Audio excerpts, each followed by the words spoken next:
Okay, so dadako na tayo sa ating mabitin kids. Best friend, kunin mo na yung sarili natin.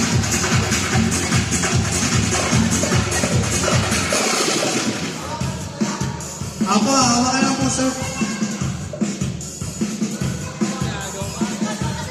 Bebe, sali ka doon, aga. Pabitin. Yung pabitin.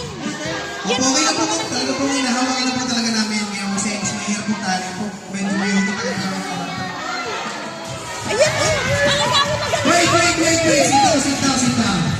Dala na, Bebe, Alright, bago tayo mag-kids, so muna tayo, sit down. Pag may nakita po akong batang nakatayo, hindi ko po isasali. 1, 2, Ate Sam, picture muna, Ate Sam. Picture ko muna, lalayo ako sa'yo. Oo. Kasi Daddy, samahan po natin siya, buhatin po natin. Ate Sam, kuha ka lang isa, and tingin ka kay mami mo, picture ka ni mami. Sige, pili ka dyan, Ate Sam. Sa'yo lahat yan, sa'yo lahat. Oo, walang aagaw sa'yo dyan. Sa'yo lahat yan, Ate Sam.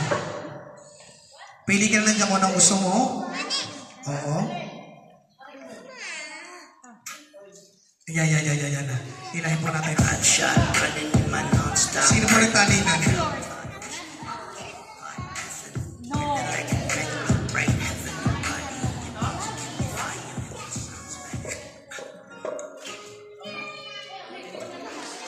Sino po nagtali nito?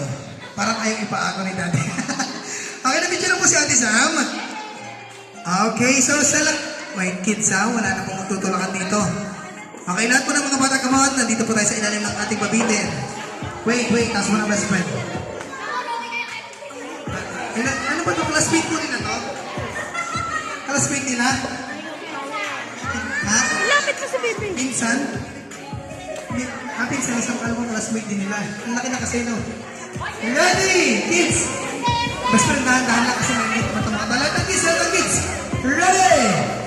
1, 2!